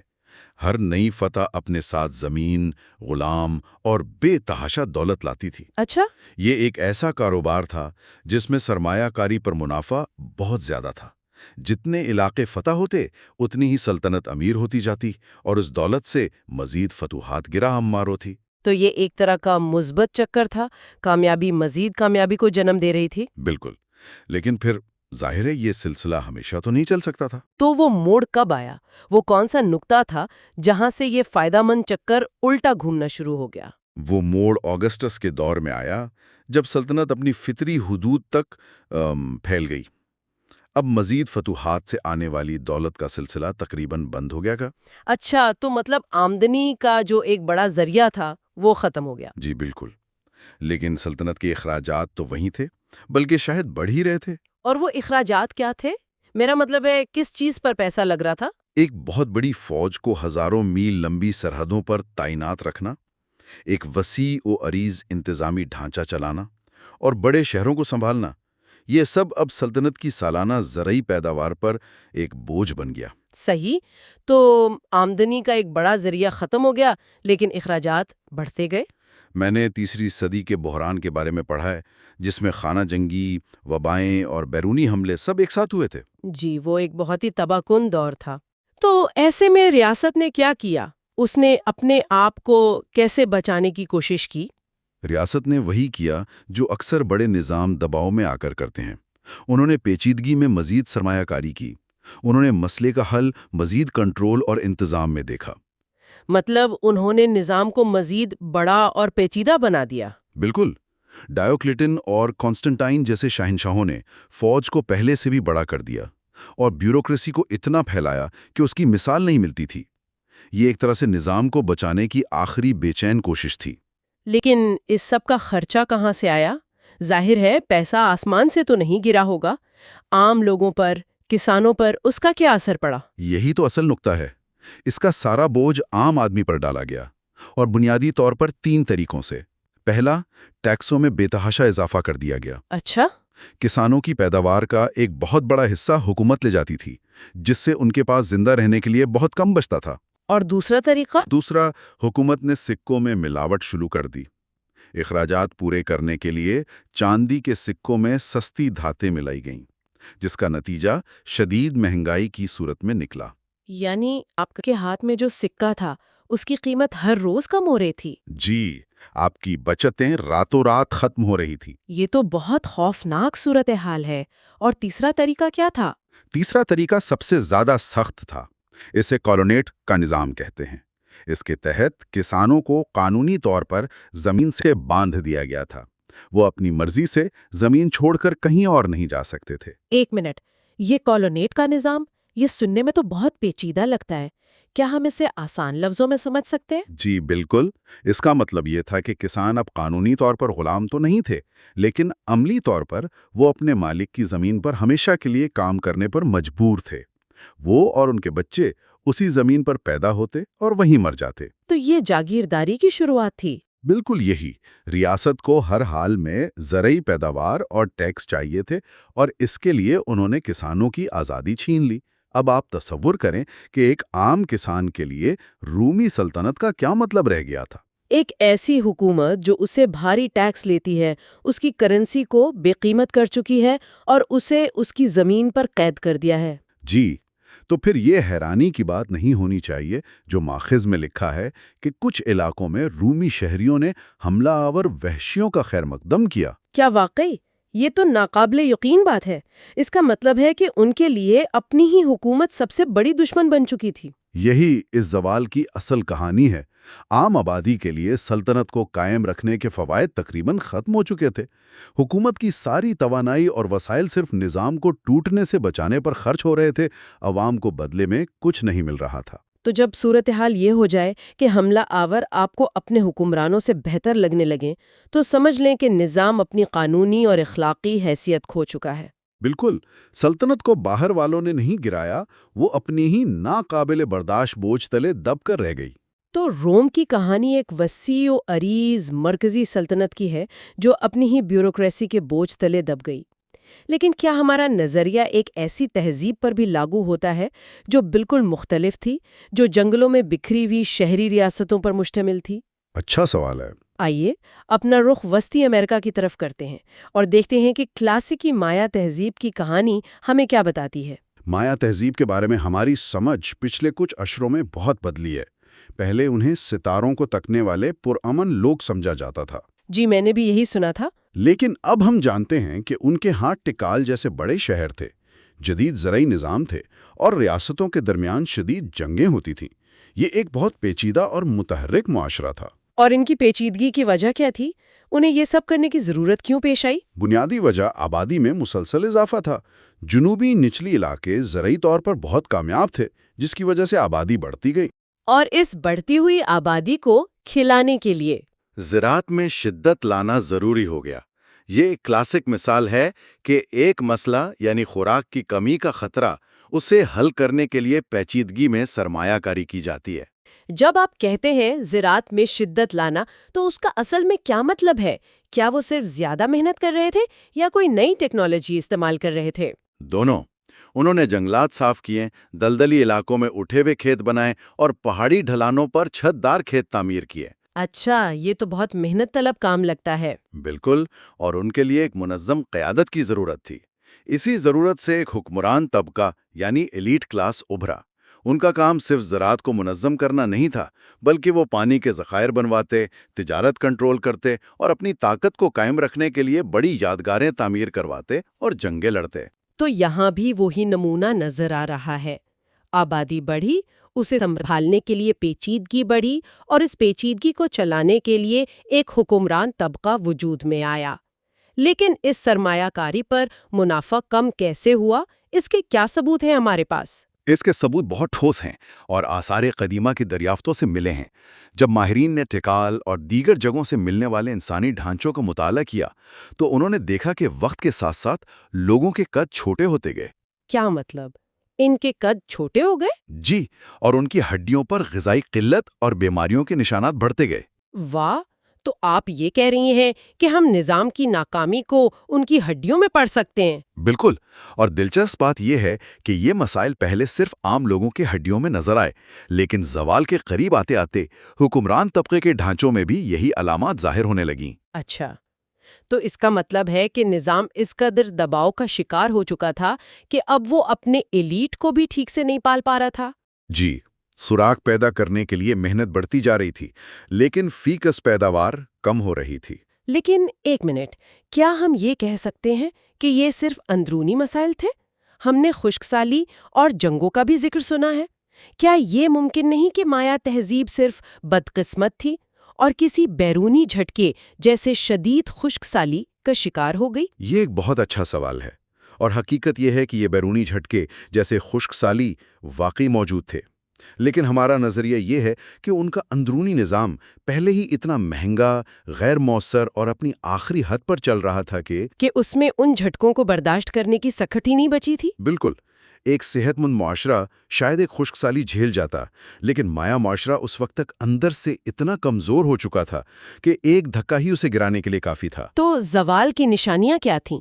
ہمیں کیسے پتہ چلتا ہے کہ اب خاتمہ قریب ہے؟ سب سے واضح نشانی یہ تھی کہ 8ویں اور 9ویں صدی عیسوی میں بڑی یادگاروں کی تعمیر اور پتھروں پر شاہی تاریخ لکھنے کا سلسلہ اچانک رک گیا۔ یہ اس بات کا اشارہ تھا کہ حکمران طبقے کا اختیار ختم ہو گیا ہے۔ اور آبادی کا کیا ہوا؟ اس کے فوراً بعد بڑے شہروں کی آبادی تیزی سے کم ہونا شروع ہو گئی اور لوگ ان مراکز کو چھوڑ کر چلے گئے۔ پیچیدہ نظام کو قائم رکھنے کی لاگت اس کے فائدے سے اتنی بڑھ گئی تھی کہ لوگوں نے اسے ترک کر دینا ہی بہتر سمجھا۔ تو ہم نے ایک مرکزی سلطنت اور جنگل کی شہری ریاستوں کو دیکھ لیا۔ دونوں میں ایک ہی کہانی دہرائی گئی۔ اب ہمارے پاس ایک تیسرا اور شاید سب سے منفرد کیس ہے۔ جی ہمارا آخری کرائم سین ہمیں شمالی امریکہ کے خشک اور مشکل ماحول میں لے جاتا ہے، جہاں چاکو سوسائٹی آباد تھی۔ یہاں کا ماحول بالکل مختلف ہے، لیکن دیکھتے ہیں کہ کیا کہانی کا انجام وہی ہے۔ چاکو کا نظام واقعی بہت منفرد تھا۔ یہ نیو میکسیکو کے سان خوان بیسن میں پھیلا ہوا تھا۔ اس کا مرکز چاکو کینین تھا، جہاں گریٹ ہاؤسز نامی دیو ہیکل عمارتیں تھیں۔ اچھا، اور اس مرکز سے سڑکوں کا ایک جال نکلتا تھا جو درجنوں چھوٹے قصبوں، جنہیں آؤٹ لائرز کہتے ہیں، کو آپس میں جوڑتا تھا۔ اس قدر مشکل ماحول میں اتنا پیچیدہ نظام بنانے کی کیا ضرورت تھی؟ اس کا مقصد کیا تھا؟ دیکھیں، اس کا بنیادی مقصد تھا توانائی کو اوسط سطح پر لانا، جسے انگریزی میں انرجی ایوریجنگ کہتے ہیں۔ انرجی ایوریجنگ، یہ کیا چیز ہے؟ مطلب یہ کہ سان خوان بیسن میں بارش اور زرعی پیداوار بہت غیر یقینی ہوتی ہے۔ ہو سکتا ہے ایک سال ایک وادی میں اچھی فصل ہو اور دوسری میں قحط۔ یہ نیٹ ورک اس مسئلے کا حل تھا۔ اچھا، تو یہ ایک طرح کا اجتماعی انشورنس سسٹم تھا کہ اگر ہمارے ہاں فصل خراب ہو جائے تو نیٹ ورک میں موجود دوسرے گاؤں ہماری مدد کریں گے، اور جب ان کے ہاں مشکل آئے تو ہم ان کی مدد کریں گے۔ آپ نے بالکل صحیح سمجھا۔ یہ خوراک کی حفاظت کا ایک بہت ذہین نظام تھا۔ شروع میں اس پیچیدگی میں سرمایہ کرنے کا فائدہ بہت زیادہ تھا۔ یعنی اس نے پورے خطے کو قحط کے خطرے سے بڑی حد تک محفوظ کر دیا تھا۔ جی، اور اس شروع میں یہ نیٹ ورک ان علاقوں میں پھیلایا گیا جو زیادہ پیداواری تھے، جس سے پورے نظام کو فائدہ ہوتا تھا۔ آپ بار بار شروع میں کہہ رہے ہیں، اس کا مطلب ہے کہ بعد میں کچھ بدلا؟ تو یہاں پر گھٹتی ہوئی اضافی پیداوار کا عمل کیسے شروع ہوا؟ یہ تب شروع ہوا جب نظام ان علاقوں میں بھی پھیلنے لگا جو کم پیداواری اور ماحولیاتی طور پر کم متنوع تھے۔ اچھا، ان نئے آؤٹ لائرز کو نیٹ ورک میں شامل کرنے سے انتظامی اور تعمیراتی خرچات تو بڑھ گئے، لیکن وسائل کے مجموعی ذخیرے میں کوئی خاص اضافہ نہیں ہوا۔ یعنی نیٹ ورک بڑا ہو رہا تھا لیکن امیر نہیں ہو رہا تھا۔ بالکل، اور اس کے ساتھ ساتھ چاکو کینین کے مرکز میں تعمیرات پر بے تحاشا وسائل خرچ کیے جا رہے تھے۔ لاکھوں درخت کاٹے گئے، لاکھوں برتن باہر سے منگوائے گئے۔ یعنی اس انشورنس پالیسی کا پریمیم بڑھتا جا رہا تھا، لیکن اس کے بدلے میں ملنے والی سیکیورٹی کم ہو رہی تھی۔ بہترین انالوجی ہے، بالکل یہی ہوا۔ ماخذ میں واضح طور پر لکھا ہے کہ 1100 عیسوی کے قریب چوکو کی کمیونٹیز کو اپنے آباء و اجداد کے مقابلے میں زیادہ قیمت پر کم خوراک کی حفاظت مل رہی تھی۔ ان کی سرمایہ کاری بڑھ رہی تھی، لیکن اس کا منافع کم ہو رہا تھا۔ جی، اور پھر وہی ہوا جو ایسے حالات میں ہوتا ہے، لوگوں نے اس مہنگے سسٹم کو چھوڑنا شروع کر دیا۔ جی، اور منطقی طور پر سب سے پہلے ان علاقوں نے علیحدگی اختیار کی جو خود سب سے زیادہ پیداواری تھے۔ کیوں؟ کیونکہ انہیں اس نیٹ ورک کی سب سے کم ضرورت تھی، لیکن وہ اس میں سب سے زیادہ وسائل ڈال رہے تھے۔ جیسے ہی انہوں نے نظام چھوڑا، پورے ڈھانچے کی بنیاد کمزور پڑ گئی اور یہ تاش کے پتوں کی طرح بکھر گیا۔ اور روم اور مایا کے برعکس یہاں کوئی مرکزی فوجی طاقت نہیں تھی جو لوگوں کو زبردستی نظام میں رکھ سکے۔ بالکل، جیسے ہی لاگت فائدے سے بڑھی، لوگوں نے اسے چھوڑ دیا۔ یہ ایک بہت ہی معاشی فیصلہ تھا۔ تو آج ہم نے 3 بالکل مختلف تہذیبوں کا تجزیہ کیا۔ روم ایک وسیع سلطنت، مایا شہری ریاستوں کا ایک مجموعہ، اور چاکو ایک علاقائی نیٹ ورک، اور تینوں میں ایک ہی بنیادی کہانی دیکھی۔ جی، اور یہ بہت حیران کون ہے؟ سب نے مسائل حل کرنے کے لیے پیچیدگی میں سرمایہ کاری کی، اور سب ایک ایسے مقام پر پہنچ گئے جہاں اس پیچیدگی کو برقرار رکھنے کا بوجھ اس سے ملنے والے فائدے سے کہیں زیادہ ہو گیا، جس کا نتیجہ زوال کی صورت میں نکلا۔ اور یہ سمجھنا بہت ضروری ہے کہ زوال ہمیشہ ایک ناکامی یا عالمیہ نہیں ہوتا ہے، جیسا کہ ہم اسے سمجھتے ہیں۔ اچھا، یہ ایک دلچسپ نکتہ ہے۔ جب ایک پیچیدہ نظام عام آبادی کے لیے فائدے سے زیادہ بوجھ بن جائے تو اس نظام کا ٹوٹ جانا دراصل وسائل کو بچانے کا ایک عقلی اور منطقی عمل بھی ہو سکتا ہے۔ یعنی یہ ایک طرح سے معاشرے کو اس کی بنیادی، زیادہ مؤثر اور قابل برداشت سطح پر واپس لانے کا ایک طریقہ ہے۔ جی بالکل، یہ ایک طرح کا ریسیٹ ہے۔ یہ ایک بہت اہم اور سوچنے پر مجبور کرنے والا نکتہ ہے۔ یہاں اس سلسلے کا 5واں حصہ ختم ہوتا ہے۔ آخری حصے میں ہم اس کتاب کا خلاصہ اور آج کے دور کے لیے اس کے مضمرات پر بات کریں گے۔ تو یہ حصہ 6 ہے ہماری آخری قسط، جوزف ٹنٹر کی کتاب پیچیدہ معاشروں کا زوال پر ہماری گفتگو کے اس 6 حصوں پر مشتمل سفر کا آج آخری پڑاؤ ہے۔ پچھلی 5 نشستوں میں ہم نے مایا، رومی سلطنت اور چاکو کینین جیسی تہذیبوں کے عروج و زوال کی کہانیاں سنی اور ان کے بکھرنے کی وجوہات کو کھنگالنے کی کوشش کی۔ آج ہم ان تمام دھاگوں کو ایک ساتھ جوڑ کر ایک مکمل تصویر بنانے کی کوشش کریں گے۔ ہمارا مقصد ہے کہ اس کتاب کے مرکزی نظریے، اس کی روح کو سمجھیں اور دیکھیں کہ مصنف کا پیش کردہ فریم ورک آج ہمارے لیے کیا معنی رکھتا ہے۔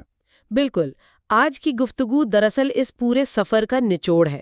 ہم اس بنیادی سوال پر واپس آئیں گے کہ پیچیدہ معاشرے بنتے کیوں ہیں، وہ قائم کیسے رہتے ہیں، اور آخرکار وہ کون سی اندرونی کمزوری ہے جو انہیں زوال کی طرف لے جاتی ہے۔ اور اس پوری بحث کے مرکز میں ایک ہی تصور ہوگا جس پر یہ پوری کتاب کھڑی ہے: گھٹتے ہوئے حاصلیات کا قانون، یعنی a law of declining marginal returns۔ یہ ایک ایسا نظریہ ہے جو ہمیں تاریخ کے اتار چڑھاؤ کو ایک بالکل نئی نظر سے دیکھنے پر مجبور کرتا ہے کہ تاریخ کی عظیم و شان سلطنتیں جو اپنے وقت میں ہمیشہ قائم رہنے والی لگتی تھیں، آخر خاک کیسے ہو گئیں۔ عام طور پر ہمیں اسکولوں میں کیا پڑھایا جاتا ہے کہ باہر سے حملہ آور آ گئے یا کوئی وبا پھیل گئی، جی، یا موسم بدل گیا اور قحط پڑ گیا، یا پھر کوئی نااہل بادشاہ تخت پر بیٹھ گیا۔ لیکن مصنف کا کہنا ہے کہ یہ سب اصل بیماری کی صرف علامات ہیں، خود بیماری نہیں۔ بالکل، یہ چیزیں ایک پہلے سے کمزور اور کھوکھلے ہو چکے نظام کو آخری دھکا تو دے سکتی ہیں، لیکن اس کمزوری کی اصل وجہ کچھ اور ہی ہوتی ہے۔ اور یہاں یہ سمجھنا بہت ضروری ہے کہ جب مصنف زوال یا کولیپس کی بات کرتا ہے تو اس کا مطلب کیا ہے؟ جی، یہ ایک بہت اہم نقطہ ہے۔ عام طور پر ہمارے ذہن میں شہروں کے کھنڈرات اور تباہی کی تصویر آتی ہے، لیکن ٹینٹر کی تعریف زیادہ ٹیکنیکل اور وسیع ہے۔ اس کے نزدیک زوال کا مطلب ہے کسی معاشرے کی سماجی اور سیاسی پیچیدگی کی قائم شدہ سطح میں تیزی سے آنے والی ایک بڑی کمی۔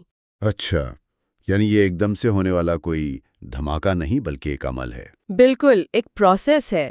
یہ بڑے پیمانے پر بھی ہو سکتا ہے، جیسے رومی سلطنت کا بکھرنا، اور چھوٹے پیمانے پر بھی۔ مثال کے طور پر اگر کسی گاؤں کے لوگ اپنی منظم کھیتی باڑی کی زندگی چھوڑ کر واپس خانہ بدوشی اور شکار کی زندگی اپنا لیں تو یہ بھی ان کے سماجی ڈھانچے کے لیے ایک قسم کا زوال ہے۔ یہ ایک دلچسپ نقطہ ہے کہ زوال کا مطلب ہمیشہ تباہی نہیں بلکہ سادگی کی طرف واپسی بھی ہو سکتا ہے۔ ٹھیک ہے، تو اگر حملہ آور اور قحط اصل وجہ نہیں ہے تو پھر کیا ہے؟ کتاب کا بنیادی نظریہ کیا ہے؟ کتاب کا جو بنیادی نظریہ ہے وہ یہ ہے کہ معاشرے اپنی بنیاد میں مسائل کو حل کرنے والے ادارے ہیں۔ مسائل کو حل کرنے والے ادارے؟ جی، انسانوں کو ہمیشہ مسائل کا سامنا رہا ہے۔ خوراک کی کمی، وسائل کی قلت، بیرونی دشمنوں کا خطرہ، بڑھتی ہوئی آبادی کا دباؤ۔ ان مسائل کو حل کرنے کے لیے معاشرہ جس چیز میں سرمایہ کرتا ہے اسے ٹینٹر پیچیدگی یعنی کمپلیکسٹی کہتا ہے۔ پیچیدگی سے کیا مراد ہے؟ مطلب ہمارے سامعین کو سمجھنے میں آسانی ہو، اس کی کچھ مثالیں دے سکتی ہیں؟ ضرور۔ پیچیدگی کی کئی شکلیں ہیں، جیسے ایک بڑی، منظم اور پیشہ ور فوج بنانا۔ سرحدوں کی حفاظت کے لیے؟ جی، سرحدوں کی حفاظت کے لیے۔ یا ایک وسیع اور عریض سرکاری بیوروکریسی قائم کرنا جو ٹیکس جمع کرے، قوانین نافذ کریں اور سلطنت کا انتظام چلائے۔ آبپاشی کے نظام بھی اسی میں آئیں گے، نہریں، ڈیم وغیرہ۔ بالکل، آبپاشی کے لیے نہروں اور ڈیموں کا جال بچھانا بھی پیچیدگی کی ایک بہترین مثال ہے۔ بڑی بڑی یادگار عمارتیں جیسے اہرام مصر بنانا جو ریاست کی طاقت اور حیثیت کو ظاہر کریں، اور معلومات کو ذخیرہ کرنے اور نسل در نسل منتقل کرنے کے نظام جیسے تحریر، اسکول اور ماہرین کا طبقہ، یہ سب پیچیدگی کی ہی شکلیں ہیں۔ یعنی ہر وہ چیز جو معاشرے کو زیادہ منظم، بڑا اور زیادہ صلاحیت والا بناتی ہے وہ پیچیدگی ہے۔ بالکل، اور شروع میں جب معاشرے یہ سرمایہ کاری کرتے ہیں تو اس کا فائدہ بہت زیادہ ہوتا ہے۔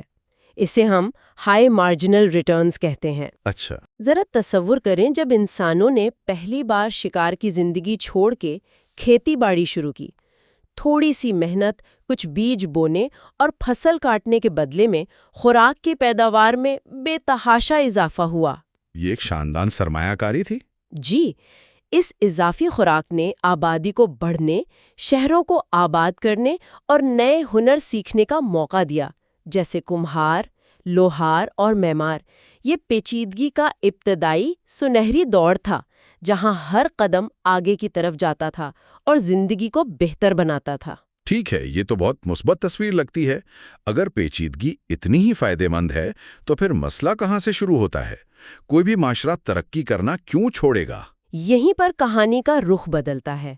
جب معاشرے مسائل حل کرنے کے لیے پیچیدگی کی سیڑھیاں چڑھتے جاتے ہیں تو وہ انجانے میں ایک ایسے معاشی قانون کی گرفت میں آ جاتے ہیں جسے ٹینٹر اپنی کتاب کا مرکزی ستون قرار دیتا ہے، گھٹتے ہوئے حاصلیات کا قانون۔ یہ سننے میں تھوڑا تکنیکی لگ رہا ہے۔ آسان الفاظ میں اس کا کیا مطلب ہے؟ اس کا مطلب بہت سادہ ہے۔ شروع میں آپ تھوڑی کوشش سے بہت کچھ حاصل کرتے ہیں، لیکن ایک وقت ایسا آتا ہے جب آپ کو اتنا ہی حاصل کرنے کے لیے پہلے سے کہیں زیادہ کوشش کرنی پڑتی ہے۔ اور آخر کار آپ بہت زیادہ کوشش کے باوجود بہت کم حاصل کر پاتے ہیں۔ ہر اضافی سرمایہ کاری سے ملنے والا فائدہ یعنی مارجنل ریٹرن وقت کے ساتھ ساتھ کم ہوتا جاتا ہے۔ تو ایک وقت ایسا آتا ہے جب لاگت فائدے سے بڑھ جاتی ہے؟ بالکل، آخر کار ایک ایسا مقام آتا ہے جہاں پیچیدگی کو صرف قائم رکھنے کی لاگت اس سے حاصل ہونے والے فائدے سے بڑھ جاتی ہے۔ معاشرہ اپنی ساری توانائی اور وسائل صرف اپنے موجودہ نظام کو چلانے میں خرچ کر دیتا ہے اور آگے بڑھنے کی سکت کھو بیٹھتا ہے۔ ٹھیک ہے، یہ نظریہ تو سمجھ آ رہا ہے، لیکن کیا تاریخ سے اس کی کوئی ٹھوس مثالیں ملتی ہیں؟ کتاب میں اس حوالے سے کیا کہا گیا ہے؟ کتاب اس کی مثالوں سے بھری پڑی ہے۔ آئیے ذرا زراعت سے شروع کرتے ہیں۔ ٹھیک ہے۔ سوچیں، آپ ایک گھنے جنگل کے پاس رہتے ہیں۔ آپ تھوڑا سا جنگل صاف کرتے ہیں، بیج بوتے ہیں اور زمین اتنی زرخیز ہے کہ آپ کو بہت اچھی فصل ملتی ہے۔ اسے فارسٹ فیلو زراعت کہتے ہیں۔ یعنی بہت کم محنت میں زیادہ پیداوار۔ جی، لیکن جب آبادی بڑھتی ہے اور مزید خوراک کی ضرورت پڑتی ہے تو آپ اسی زمین پر سال میں کئی فصلیں اگانے پر مجبور ہو جاتے ہیں، جسے ملٹی کراپنگ کہتے ہیں۔ اچھا۔ اب کل پیداوار تو شاید بڑھ جائے، لیکن آپ دیکھیں گے کہ ہر گھنٹے کی محنت کے بدلے ملنے والی پیداوار کم ہو گئی ہے۔ ایک کسان کو اب دن میں 10 گھنٹے کام کرنا پڑ رہا ہے اتنی ہی کیلوریز حاصل کرنے کے لیے جو اس کے دادا کو شاید 6 گھنٹے کام کر کے مل جاتی تھی۔ یعنی مزید خوراک اگانے کی قیمت زیادہ محنت کی صورت میں ادا کرنی پڑ رہی ہے۔ محنت بڑھ گئی لیکن فی گھنٹہ محنت کا پھل کم ہو گیا۔ بالکل۔ دوسری مثال وسائل کی ہے۔ کوئی بھی معاشرہ پہلے وہ وسائل استعمال کرتا ہے جنہیں حاصل کرنا سب سے آسان اور سستا ہوتا ہے۔ زمین کی سطح کے قریب ملنے والی دھاتیں، ساحل کے قریب موجود گھنے جنگلات۔ صحیح۔ جب یہ آسانی سے دستیاب وسائل ختم ہو جاتے ہیں تو پھر آپ کو گہری کانیں کھودنی پڑتی ہیں، کم معیار کی دھات کو صاف کرنے کے لیے زیادہ توانائی لگانی پڑتی ہے یا دور دراز کے پہاڑوں سے لکڑی کاٹ کر لانی پڑتی ہے۔ تو ہر قدم پر لاگت بڑھتی جاتی ہے۔ لاگت بڑھتی جاتی ہے، لیکن حاصل ہونے والا خام مال وہی 1 ٹن لوہا یا لکڑی ہوتی ہے۔ لیکن آج کی دنیا میں ٹیکنالوجی اور جدت طرازی یعنی انوویشن کا کیا ہم نئی ایجادات سے اس قانون کو شکست نہیں دے سکتے؟ آج تو ہر روز نئی دریافتیں ہو رہی ہیں۔ یہ ایک بہت اہم سوال ہے اور کتاب اس پر بھی بات کرتی ہے۔ یہی قانون معلومات اور تحقیق پر بھی لاگو ہوتا ہے۔ اچھا، وہ کیسے؟ دیکھیں، تحقیق و ترقی یعنی R&D میں ابتدائی سرمایہ کاری سے بڑی اور بنیادی دریافتیں ہوتی ہیں، جیسے آگ کا استعمال، پہیے کی ایجاد یا نیوٹن کے قوانین۔ یہ وہ دریافتیں ہیں جو پوری دنیا کو بدل دیتی ہیں۔ Game changers. جی، لیکن وقت کے ساتھ ساتھ مزید دریافتوں کے لیے آپ کو بہت زیادہ ماہرین، بہت زیادہ مہنگے آلات اور بہت زیادہ فنڈز کی ضرورت پڑتی ہے۔ کتاب میں امریکی پیٹنٹ کے اعداد و شمار کا حوالہ دیا گیا ہے۔ یہ اعداد و شمار دکھاتے ہیں کہ 20ویں صدی میں سائنسدانوں اور انجینئرز کی تعداد میں بے پناہ اضافے کے باوجود فی سائنسدان نئی پیٹنٹ حاصل کرنے کی شرح مسلسل کم ہوتی گئی۔ مطلب ہم زیادہ سرمایہ کاری کر رہے ہیں لیکن فی سرمایہ کاری یونٹ کے حساب سے ملنے والی دریافتیں چھوٹی اور اضافی نوعیت کی ہوتی جا رہی ہیں۔ بالکل، انکریمنٹل امپروومنٹس۔ اور شاید اس کی سب سے واضح مثال فوجی توسیع میں نظر آتی ہوگی۔ بلا شبہ، رومی سلطنت اس کی بہترین مثال ہے۔ جب روم پھیل رہا تھا تو ہر نئی فتح سے بے تحاشا دولت، زمین، غلام اور ٹیکس کی آمد ہوتی تھی۔ یہ ایک بہت منافع بخش کاروبار تھا۔ صحیح۔ لیکن جب سلطنت اپنی قدرتی حدود یعنی صحراؤں، سمندروں اور گھنے جنگلوں تک پہنچ گئی تو مزید توسیع تقریباً ناممکن ہو گئی۔ اور پھر دفاع کا خرچہ شروع ہو گیا۔ بالکل، اب وہی مفتوحہ علاقے جو کبھی آمدنی کا ذریعہ تھے ایک بوجھ بن گئے۔ ان کی حفاظت کے لیے سرحدوں پر فوج تعینات کرنی پڑتی، قلعے بنانے پڑتے، سڑکوں کی دیکھ بھال کرنی پڑتی۔ یہ ایک ایسا مسلسل خرچ تھا جس سے کوئی نیا فائدہ حاصل نہیں ہو رہا تھا، کچھ بھی نہیں، صرف موجودہ حیثیت کو برقرار رکھا جا رہا تھا۔ برطانیہ میں ہیڈرین کی دیوار یعنی ہیڈرینز وال بنانے اور اس پر فوجی رکھنے کا خرچ اتنا تھا کہ اسے سلطنت کو کوئی آمدنی نہیں ہو رہی تھی، وہ صرف ایک بہت بڑا دفاعی خرچ تھا۔ ٹھیک ہے، تو ایک طرف معاشرہ پیچیدگی پر خرچ کرتا جا رہا ہے اور دوسری طرف اس کا فائدہ کم ہوتا جا رہا ہے۔ یہ تو ایک نہ ختم ہونے والے قرض کے چکر جیسا لگتا ہے۔ آخر اس کا انجام کیا ہوتا ہے؟ جب ایک معاشرہ اس مقام پر پہنچ جائے جہاں پیچیدگی کو قائم رکھنے کی قیمت اس کے فائدے سے زیادہ ہو جائے تو کیا ہوتا ہے؟ اور یہاں کتاب کا سب سے حیران کن اور انقلابی نقطہ سامنے آتا ہے۔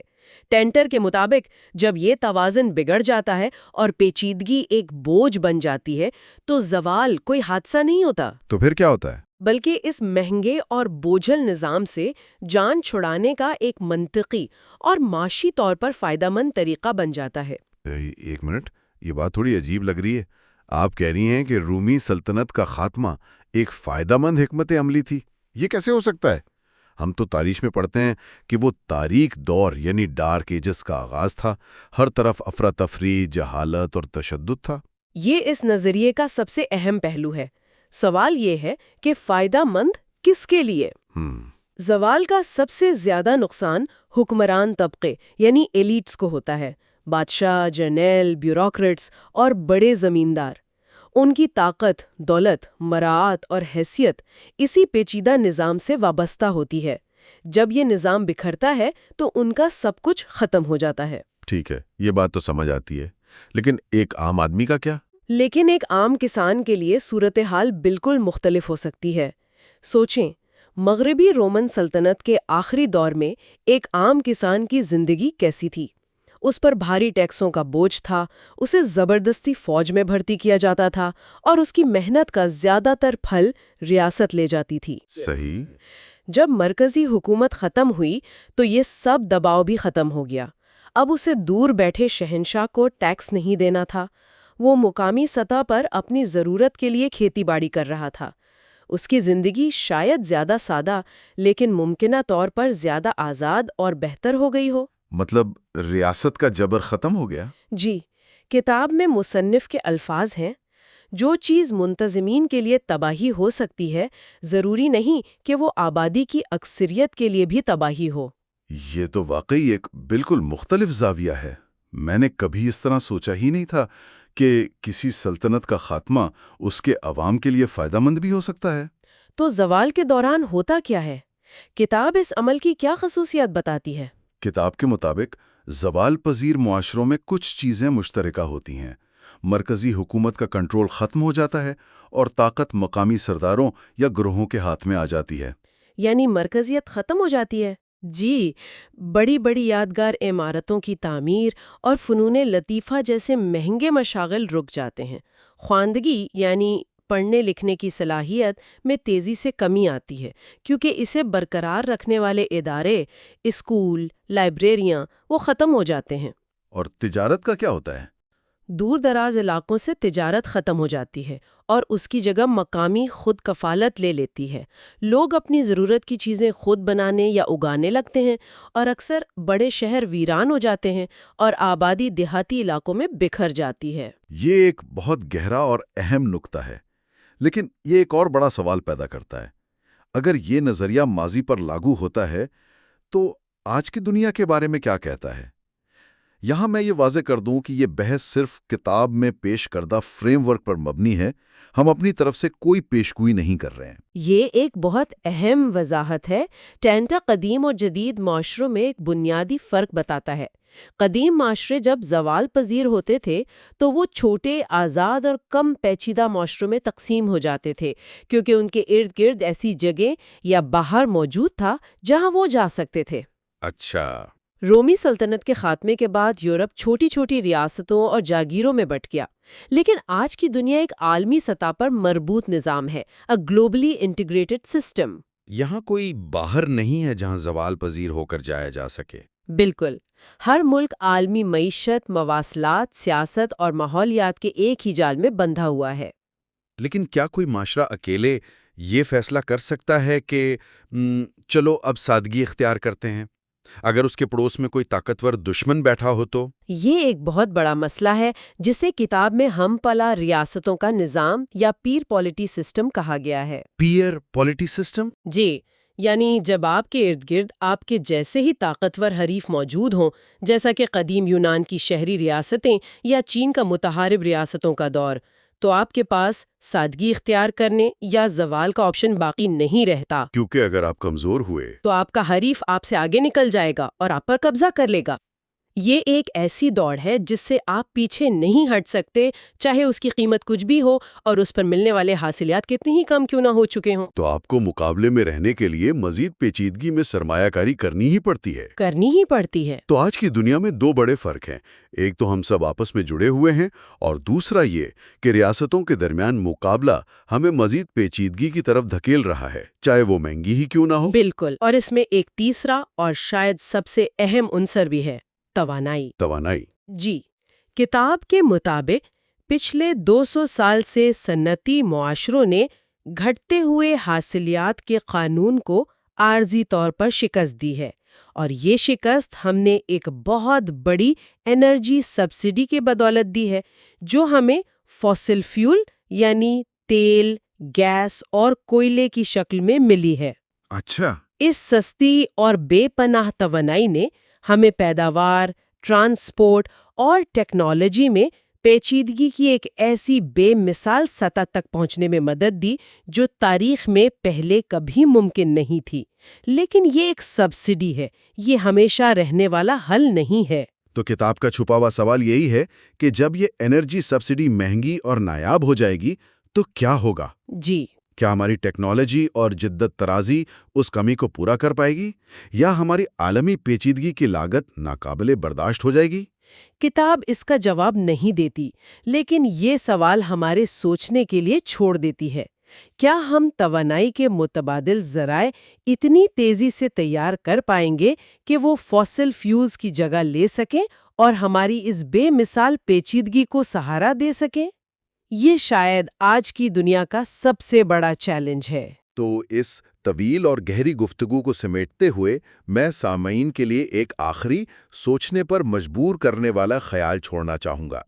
اگر ماضی میں زوال ایک بوجھل نظام سے چھٹکارا پانے کا ایک معاشی طور پر قابل عمل طریقہ تھا، تو آج کی عالمی سطح پر مربوط اور مسابقتی دنیا کے لیے اس کا کیا مطلب ہے، جہاں یہ آپشن شاید موجود ہی نہیں، جہاں ایک حصے کا زوال پورے نظام کو اپنی لپیٹ میں لے سکتا ہے۔ یہ نظریہ ہمیں مستقبل کی پیشگوئی کر کے ڈرانے یا مایوسی پھیلانے کے لیے نہیں ہے، بلکہ یہ ہمیں ان نظاموں کی قیمت اور فوائد کو سمجھنے میں مدد دیتا ہے جو ہم بناتے ہیں اور جن میں ہم رہتے ہیں۔ یہ تاریخ سے سیکھنے کا ایک طاقتور ذریعہ ہے جو ہمیں یاد دلاتا ہے کہ پیچیدگی مفت میں نہیں آتی، اس کی ایک قیمت ہوتی ہے، اور ہمیں بحیثیت معاشرہ ہمیشہ یہ سوال پوچھتے رہنا چاہیے کہ کیا اس پیچیدگی سے حاصل ہونے والے فوائد اس قیمت کے قابل ہیں یا نہیں۔ اس 6 حصوں پر مشتمل سیریز میں ہمارا ساتھ دینے کے لیے تمام سامعین کا تہہ دل سے شکریہ۔ ہمیں امید ہے کہ جوزف ٹنٹر کی اس گہری اور فکر انگیز کتاب پر ہماری گفتگو آپ کے لیے مفید اور دلچسپ ثابت ہوئی ہوگی۔ اگر آپ کو ہمارا کام پسند آیا اور آپ چاہتے ہیں کہ ہم ایسے موضوعات پر مزید گہرائی میں جا کر بات کرتے رہیں، تو برائے کرم ہمارے چینل کو سبسکرائب کریں اور کمنٹس میں اپنے خیالات کا اظہار ضرور کریں۔ آپ کی حمایت ہی ہمیں ایسے گہرے تجزیے پیش کرنے کی ہمت اور وسائل فراہم کرتی ہے۔ اگلی گفتگو تک کے لیے اجازت دیجیے۔